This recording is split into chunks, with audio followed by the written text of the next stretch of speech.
First of all, let's start with the important things. All good with cake. There's more here at the front. Make sure you get some cake as well. So I am Bethan Blakeley. I work for a research agency up in Leeds called Boxclever. I'm a research and analytics director there.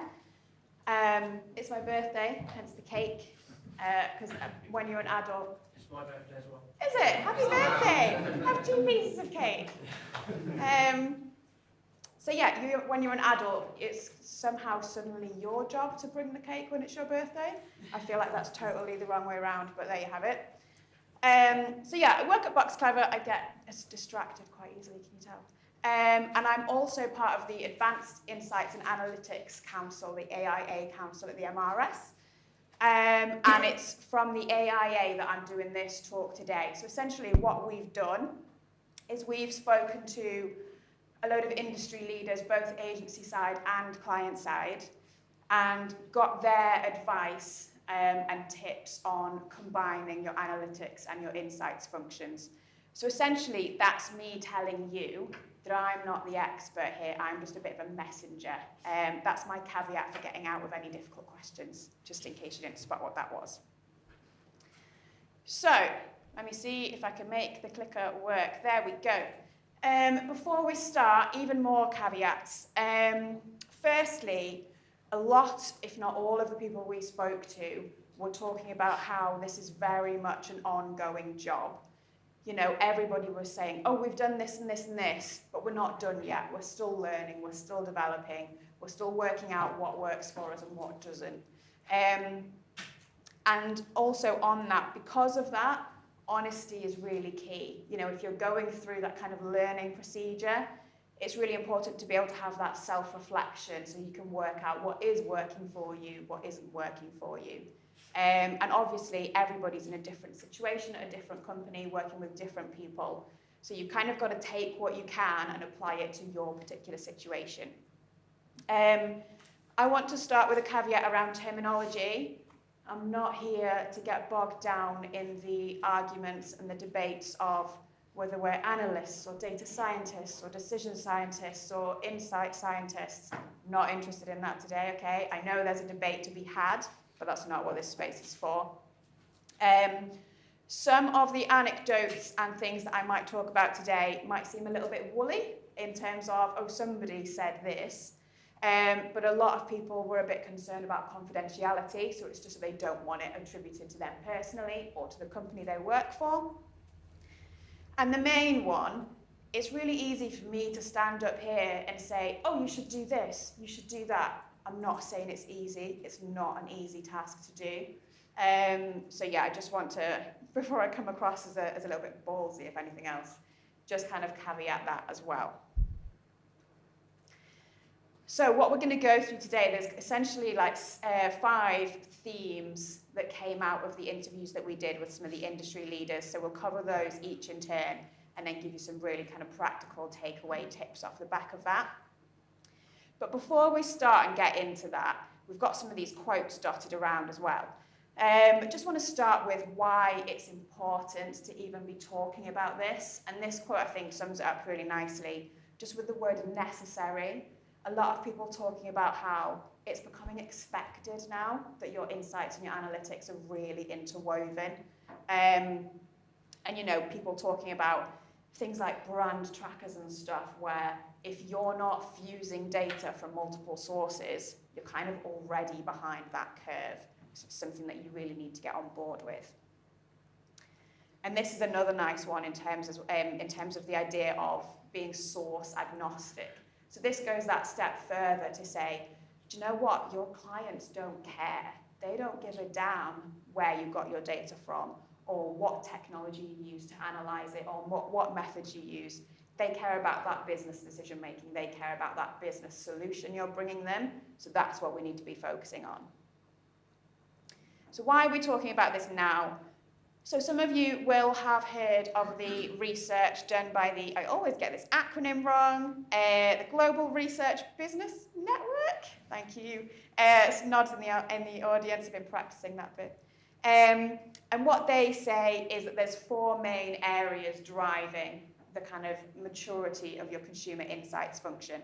So essentially what they were doing, they were looking at the kind of journey, I suppose, of that maturity. So going from just essentially being an in-house agency, taking ad hoc requests, churning out the answers and passing them back, right through to the idea of becoming a stream of competitive advantage for the business. 4 things really driving the ability to go from one straight through to the other. Proof of value, so being able to talk about the ROI of what you're doing. Communication of those insights and those solutions. The integration of those teams, those analytics and insights teams, and the diversity of your team as well.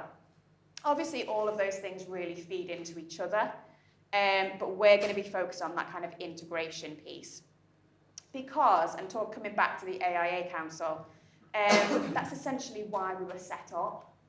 So we were set up by the MRS to help with that issue of integration, to really kind of bridge that gap between insights and analytics.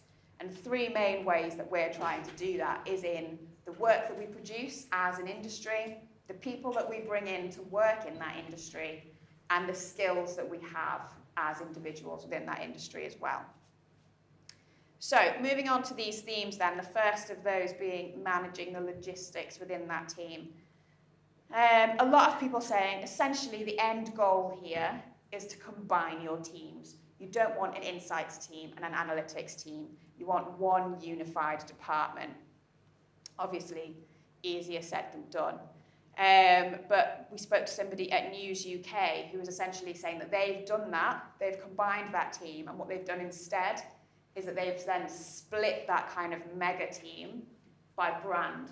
So rather than having insights and analytics, they've got one team and then split that up by brand, and that works really well for them.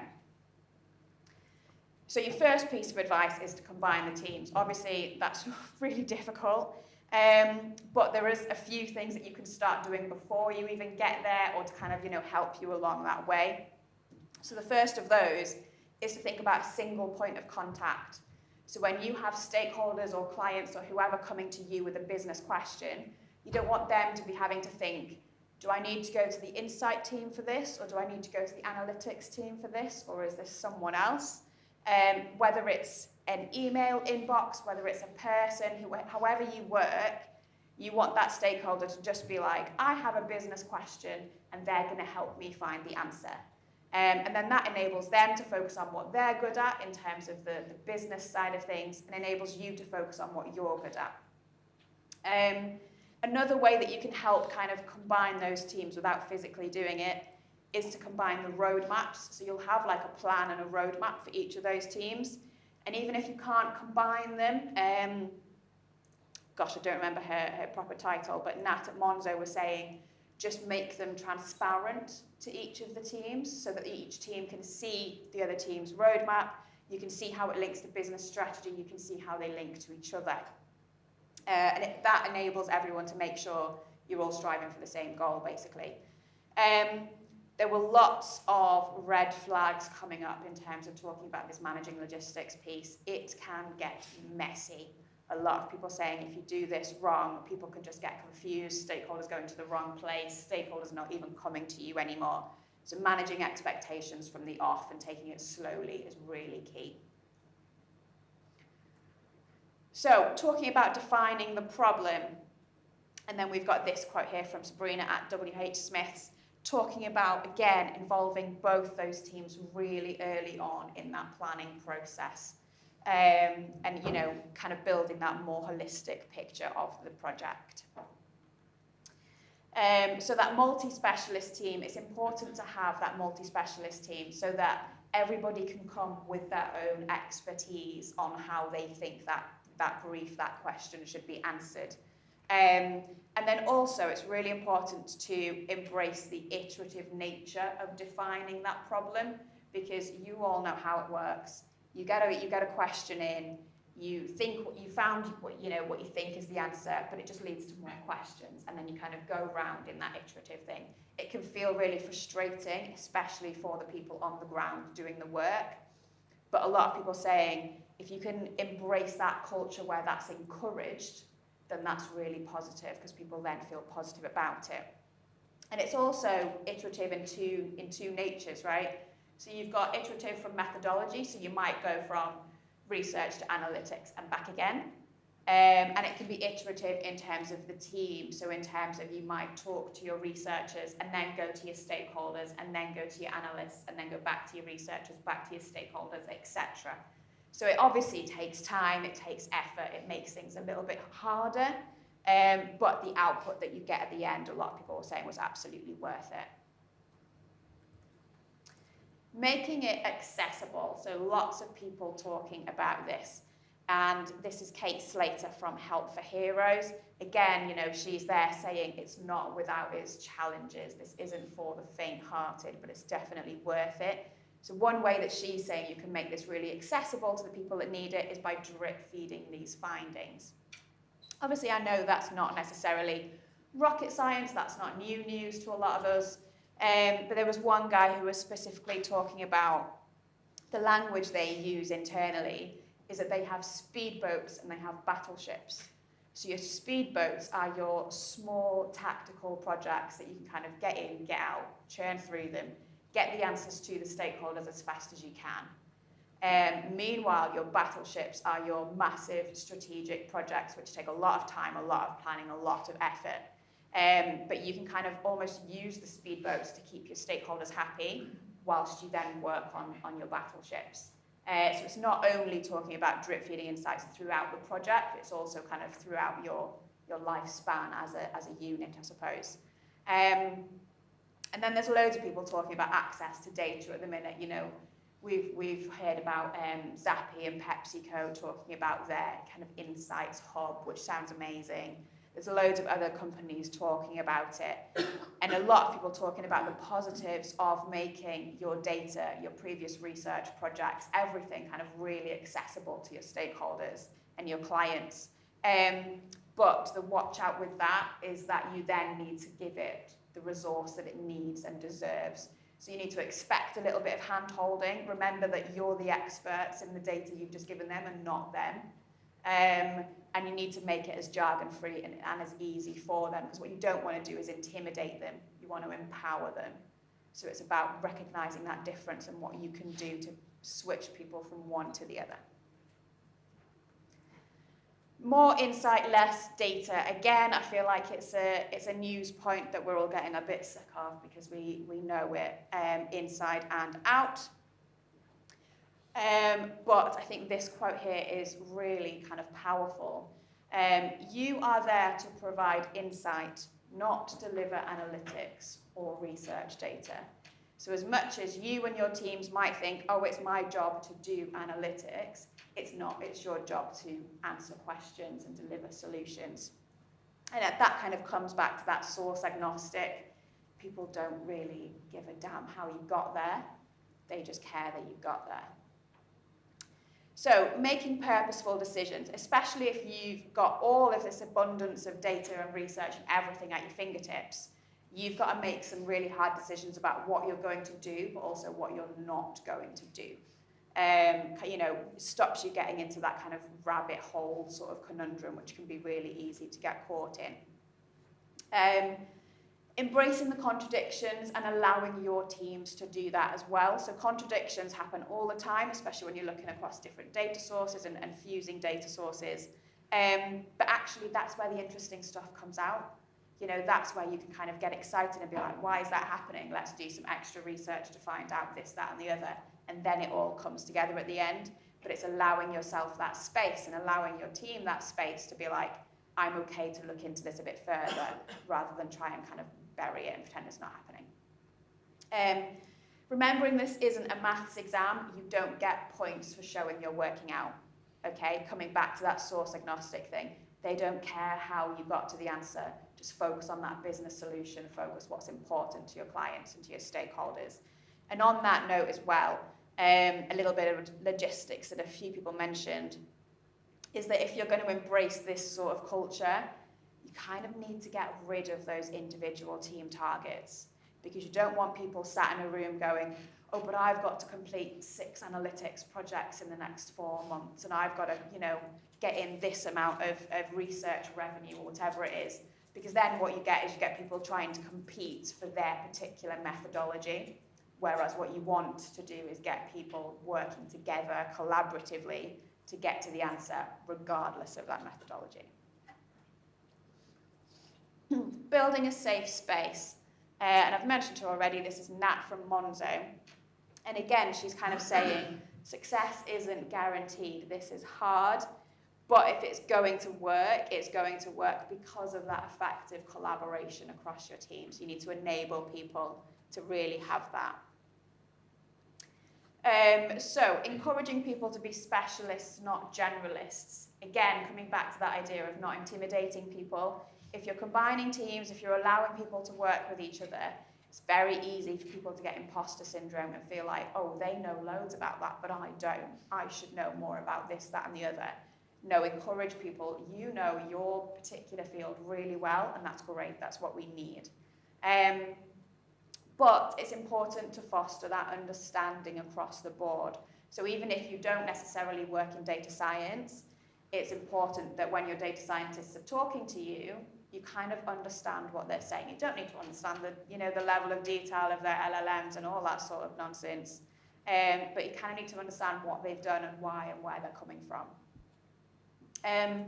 And when you're building this network of specialists, not generalists, don't forget that you can use external resources as well. You know, it's not expected that in-house you have a behavioural scientist, a data viz expert, a data scientist, a researcher, a this, that, and the other, semiotician. There are loads of people in this industry who are brilliant at what they do. Tap into that, build your network so that you can really kind of utilize their skills.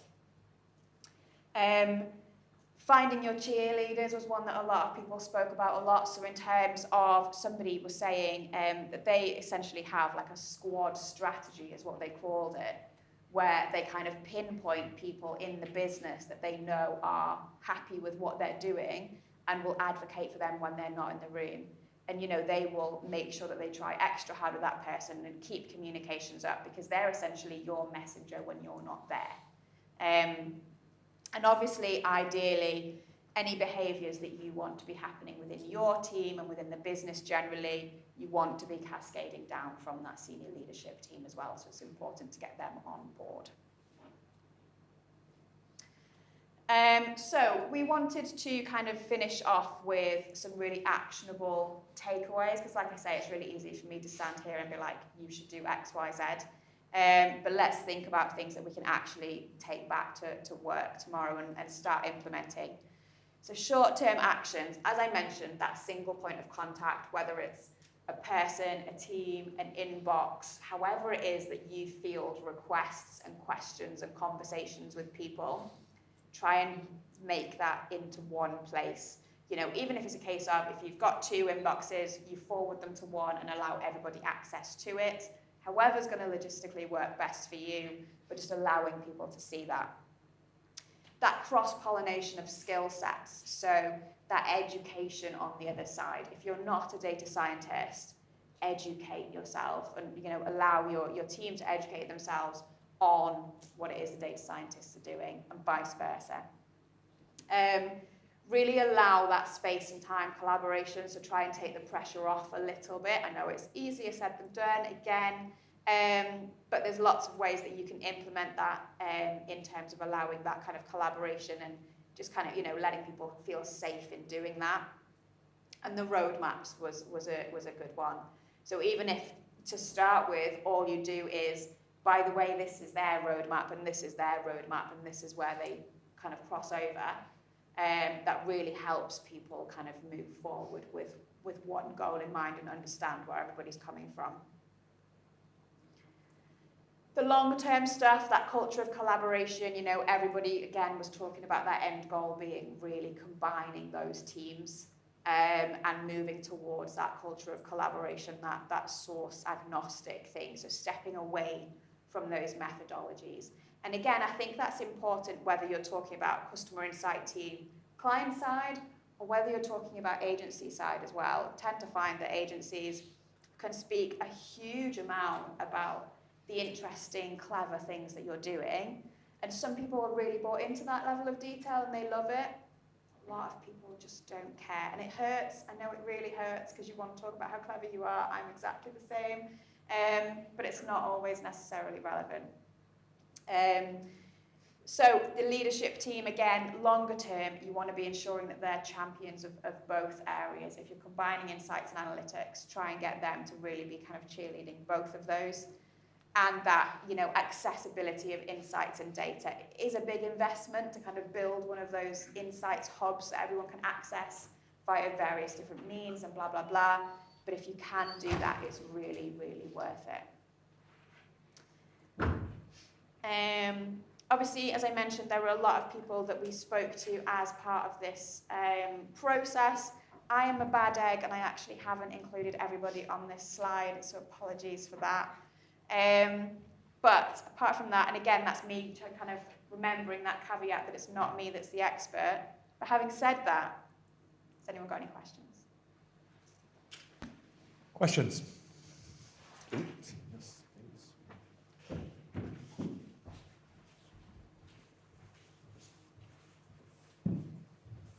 I've actually got two questions. You can only have one. No. I'll turn it into one question. I'll question with a probe. I was at a session earlier. We've done that. So I suppose one question would be straight to you in your business rather than on behalf of this. Were there any specific short-term learnings you took back into your business that you've been able to action? I don't know when this ended, so if it only ended yesterday, then obviously you haven't had time. But. Definitely, and I've been banging this drum for what feels like forever. But this just gave me more evidence to pour on the fire, if you like, in terms of really stepping away from those methodologies. So like I said, I work at a research agency.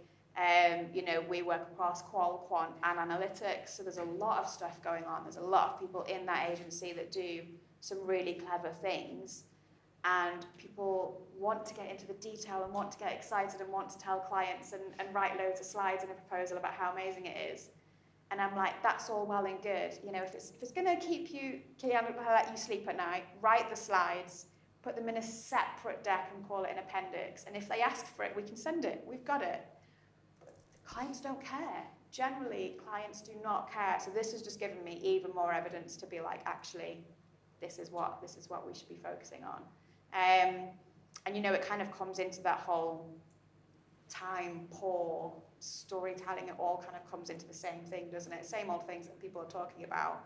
But you've got to get your message across quickly, and you've got to get rid of the stuff that is less interesting, basically. Am I allowed a second? I'm not that mean. It's time. So this is a bit more about, I'm assuming it's a relatively, you showed a few names up there, it was a relatively small group of people you spoke to, and this was spoke to rather than sent them a survey, is that yes. Right? Okay, so really interested in the sort of say-do gap, because participants who take part in research tell us things they say, and actually that's not necessarily what they do. Yeah. You emphasised up front the honesty element of it. Did you feel there was any, or do you have any thoughts about this is a great way of doing things, this is the ideal way of doing things, but in the real world, this is actually what happens on the ground? Did you get any sense of that? Definitely, and I think that was why it was really important that we spoke to people, because initially some people were like, I don't even know why you're asking us these questions. There are no silos. There is no insights and analytics. It's all one. And I was there like, really though? Let's think about this properly. Like, is that actually true? And then after a bit of digging and a bit of probing, they're like, yeah, okay, fine. It's not all roses. And I think, to be honest, it was a really nice topic to get industry leaders to talk about, because some people, it just turned into this massive rant, in terms of like, we've tried this and it didn't work, and we've tried this and it didn't work, so we've landed on this, which isn't ideal, and this is what I would want. And some people, it was a bit of a kind of dreamy, ideally, I really want us to get here, and this is how I've tried getting there, and again, it didn't work, and this is how we've tried getting there. So once people got into it, they got really emotional, and I feel like we were able to be like, well, that's not actually true. What is true? What's happening? What's working? But yeah, completely agree with you. The people that came back and they were like, there's no point you even speaking to me because we don't have this problem. I was like, liar. Let's talk about this in more detail. And everyone kind of, came true in the end. So. Question. Yeah, hi, Corinne Roy. So you talked predominantly to client-side insight. It was a teams. mix. It was a mix. Okay. Yeah. So two questions really, I suppose then. So the first one about the client-side insight teams. When they talk about integration, do they include, because the kind of, so do they include, for example, people who work in data in other parts of the business? So, I don't know, in a service business, CRM, the guys generically in CRM and so on, or, the data science teams, or how broad is their scope or their ambition in terms of, if you work from the basis that everything is insight? I think that's a great question. And I suppose it comes down to that, again, that difference between ambition and reality. A lot of the people that we spoke to, obvious caveat, qualitative sample, etc. The reality was that they were focusing on your kind of data science, data analytics, and research to start with. And then other teams, so your data engineering, your CRM, etc., were kind of seen as like spokes off of one of those to start with. But I think the people, especially the people that had really gotten into this idea of starting to integrate and seeing some of the benefits off the back of it, you could almost see their eyes go wider and wider. You're like, oh, but we want to stretch it further and include these people and these people and these people. But obviously, things move slowly. Things like this are really hard to do. It's difficult politically to talk about restructures without people thinking redundancies and the company's in trouble and all that sort of stuff. So it's definitely not easy to do, but I do think the ambition was to kind of broaden that out and include, because like you say, a lot of people we spoke to were very much of the same opinion in terms of everything's insights, everything's relevant, but then you're treading the line as well between being intimidated and feeling overwhelmed and trying to work out what's actually realistic. Yeah. And then, thank you. And then just an observation really, you mentioned sort of keep the technical stuff in the appendix, or the detail in the appendix. Which I completely concur with. I mean, we've got to be selling solutions to clients. The one comment I'd make is, whilst doing that, we also need to make sure that the methodologists and the technical people have the skills and the confidence and the comfort level to kind of put their heads above the surface when they need to, because especially in big contracts, clients will often have somebody within their insights or their buying team who want that, who want that level of detail and so on. I think sometimes in the quest to be, I say just sort of storytellers, but to focus on storytelling, we sometimes forget that the technical people need to be able to tell stories as well. Yeah, definitely. And I think there's 2 points there. So the first is that if you completely ignore the technical side of things, it can create little seeds of doubt in terms of what you're doing, which obviously is the complete opposite of what you want to do. And then also, I think this is where, merging the teams and allowing that collaboration and kind of cross-pollination of skills can really help with that. Because like you say, traditionally stereotypes and everything, but a lot of people who are really good at data and analytics, data science, etc., aren't so good at the other side of things, that kind of human, especially kind of explaining what they do to somebody who doesn't understand. It's really difficult. But if they work more with people who are used to doing that day in, day out, then you get that kind of cross-pollination. It's a long journey, don't get me wrong. But just starting it, you can see people starting to work together and picking up skills off each other. Thank you very much. All good? Any final questions? Yes, thank you. No? Yep, well, thank you very much.